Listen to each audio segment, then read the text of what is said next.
غلام تھا، اس کو آزاد کرنے کے لیے علماء آگے بڑھے۔ شاہ ولی اللہ دہلوی نے اس کا خاکہ تیار کیا، شاہ عبدالعزیز نے اس کا نظام بنایا، سید احمد شہید نے اس کی تحریک چلائی، شیخ الہند مولانا محمود الحسن دیوبندی نے اس کی خاطر روس، جرمنی، افغانستان، حجاز اور دنیا کے مختلف ممالک سے رابطہ قائم کر کے اس ملک کو انگریزوں کے چنگل سے آزاد کرنے کی وہ تحریک قائم کی، جس کے ڈانڈے ہندوستان سے لے کر استنبول تک ملا دیے گئے۔ اور اس ملک کی آزادی کے لیے 1857 سے نہیں، 1803 سے وہ تحریک چلائی گئی جس نے اس ملک کو آزادی سے ہمکنار کیا۔ اس ملک کہ باشندے علماء کی جد و جہد کے نتیجے میں،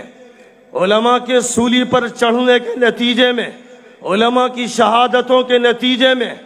علماء کے نظر بند ہونے اور مالٹا اور انڈمان جلا وطن کیے جانے کے نتیجے میں اس ملک کو آزادی ملی ہے۔ اس ملک میں گاندھی کی شخصیت کو متعارف کرانے کے لیے مولانا محمد علی جوہر، مولانا شوکت علی، مولانا ابوالکلام آزاد نے اپنی زبان و قلم کی وہ طاقت استعمال کی جس کا جادو پورے ملک پہ چلا اور جس کا سکہ برطانیہ کی حکومت میں بھی تسلیم کیا گیا۔ یہ وہ جد و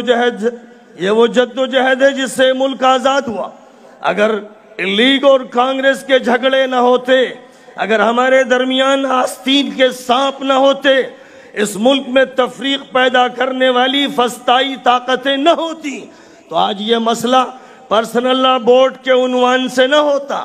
آج یہ مسئلہ اس عنوان سے ہوتا کہ اس ملک میں شریعت اسلامیہ کا نفاذ ہوتا، اس ملک میں اللہ کے قانون کے ماتحت ہندو پرامن زندگی گزارتا، مسلمان امن سے رہتا، عیسائی امن سے رہتا، اللہ کے سارے بندے اللہ کو مانتے ہوئے، ایشور کو، لاٹ کو اور گاڈ کو مانتے ہوئے پرامن زندگی گزارتے۔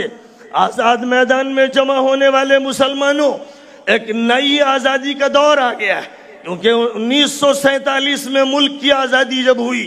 تو جو صورتحال مسلمانوں کی انگریزوں نے کی تھی، جس کے نتیجے میں ملازمتوں سے وہ بے دخل کیے گئے، عہدے ان کے چھینے گئے، ان کی عزت اور وقار پر ڈاکے ڈالے گئے، جو صورتحال تھی 1947 کے بعد اس سے زیادہ بدترین صورتحال مسلمانوں کی کر دی گئی۔ یہاں تک کہ سچر کمیٹی نے سرکاری طور پر اور عدالتی بنیاد پر اس کا اعتراف کیا کہ مسلمان اس ملک کی سب سے گئی گزری برادری سے بھی فروتر اور نیچے ہو گئے۔ یہ جرم کس کا ہے؟ اس ملک کو کس نے اغوا کیا؟ اس ملک پر کس نے ڈاکہ ڈالا؟ وہ کون سی فرقے وارانہ اور فسطائی طاقتیں ہیں جن طاقتوں نے اس ملک میں اقلیتوں کے ساتھ ظلم کیا، اقلیتوں کے حقوق مارے اور خاص طور پر مسلمانوں کو نشانہ بنایا گیا۔ کوئی ایک زخم ہے، کوئی ایک پھوڑا ہے، کوئی ایک درد ہے۔ مسئلہ صرف رائٹ ٹو ایجوکیشن کا نہیں، مسئلہ صرف اوقاف بل کا نہیں، مسئلہ صرف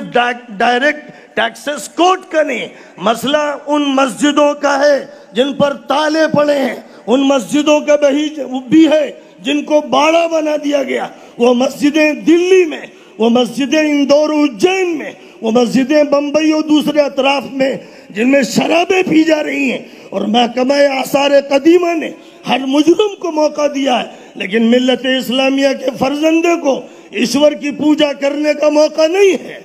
یہ مجرمانہ صورتحال جو مسجدوں کے ساتھ ہے، قرآن کے ساتھ ہے، اور نبی پاک علیہ السلام کی ناموس پر حملہ کرنے والا مجرم سلمان رشدی جے پور آتا ہے،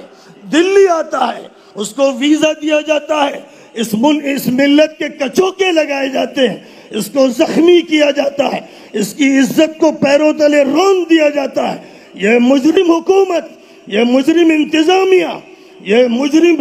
یہ طاقت جس نے بین الاقوامی سازشی ملکوں سے دوستی رچائی اور اس دوستی کے نتیجے میں فلسطینی کے ساتھ دغا بازی کی، اسرائیل جیسے مجرم ملک سے دوستی کی اور ملک کو اس کے ہاتھ گروی کر دیا، اس ملک کو امریکہ کے ہاتھ یرغمال بنا دیا گیا۔ فرش